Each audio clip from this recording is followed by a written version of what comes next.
Hey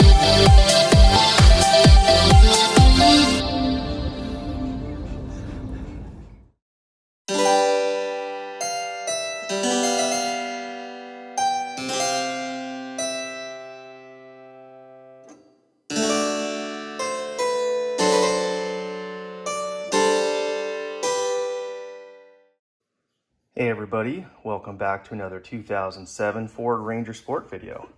Well, this week we need to do something about the broken door handle, which apparently is fairly common. Anyway, I went on to Amazon and I picked this up. There's the part number for you. This one is actually all metal versus some of the plastic ones. Well, I shouldn't say all metal. The parts that count are metal. This back plate is plastic.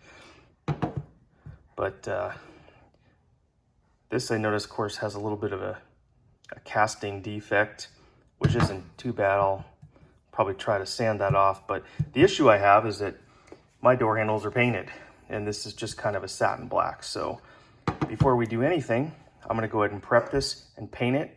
That way I can let it dry. So I guess I think that's actual metal. I doubt I'm going to be able to make that look any better. Maybe I can just take it down a little bit without trying to gouge it. So let's get started. All right, moving on. I took a little piece of 400 grit sandpaper and I kind of sanded down that ridge a little bit. It feels better, although I can feel that it's probably still there, but that's going to be totally fine.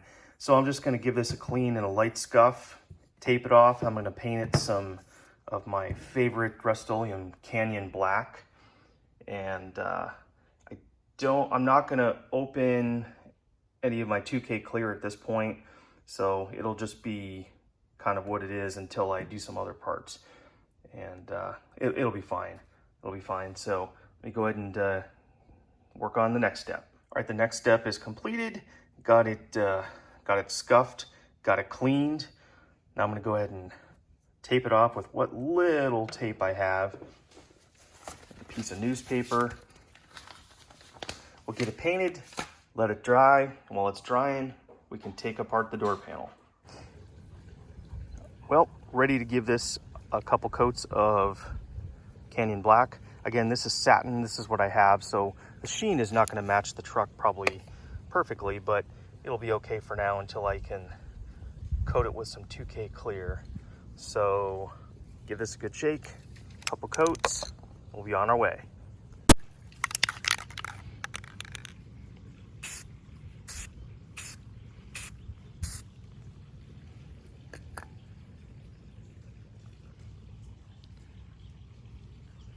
Let that flash for a few minutes. All right, with the handle drying in the sun, it's time to turn my attention to removing the interior trim panel, which, by the way, it is not called a door card here in America. I have no idea why that is catching on. This isn't the UK. This is interior trim panel. Just the same, we don't call that a bonnet. We don't call this a door card. Anyway, rant over.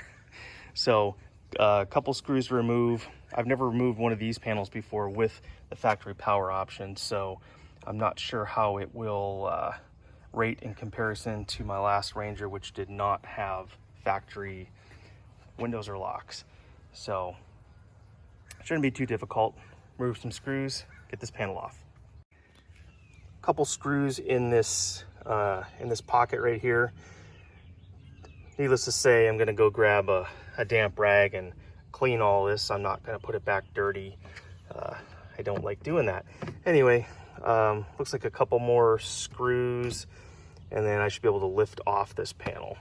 So needless to say, this is something you want to do with your window all the way raised, because you have to access the back of the handle right there. And with the glass down, you won't be able to do that. So be right back.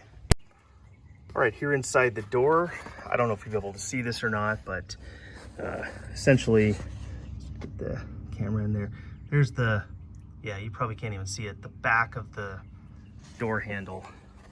This is held in by rivets from the factory.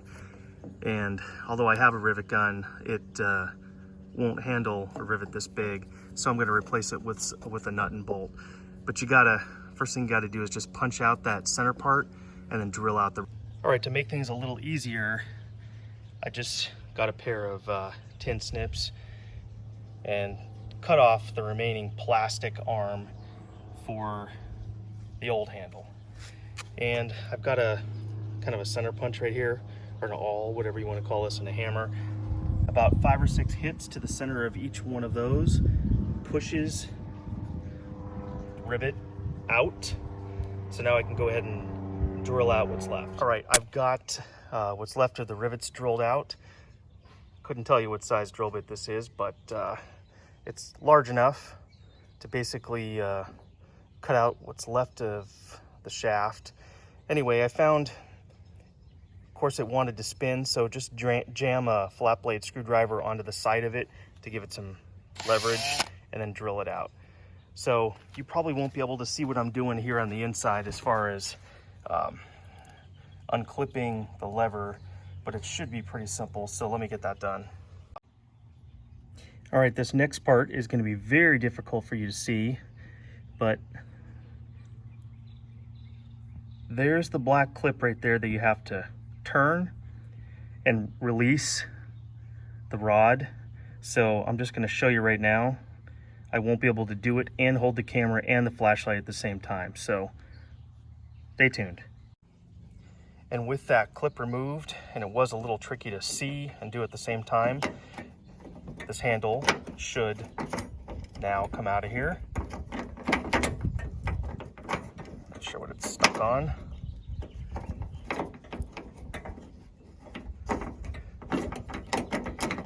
All right, let me use 2 hands.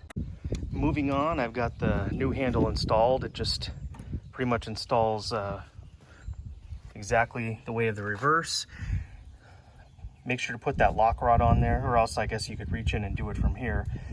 Now I just need to attach that clip again, which should be pretty simple now that I know how to do it.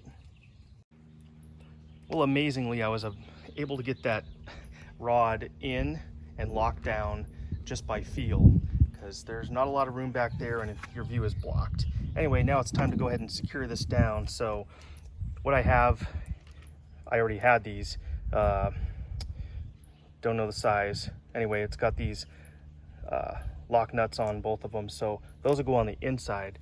So I guess the last thing to do is just go ahead and tighten these down, and then once that's on, I'll probably brush touch that black just so it doesn't stick out so much. One thing I found in trying to do this is it's not exactly fully cured yet, so I'm leaving some fingerprints, but I guess that's no big deal. I'm just going to get it on, and then I'll tape it off, and I'll just respray it one more time, and I'm also going to put some clear on top, so full speed ahead.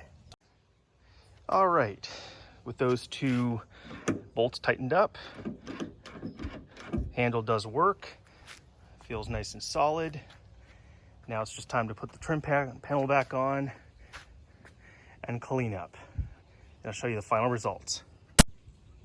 All right, moment of truth. Everything's back together. Let's give it a try. Works like it should. Minus a couple fingerprints on there, which I'm not going to worry about. I'll just end up repainting that down the road, and I'll put some clear on it. Happy with the results. Looks good, and it's metal, so hopefully it won't break like the old one. So that'll do it. One more project done. Let me know if you have any questions. Drop a comment down below. And as always, we'll catch you on the flip side.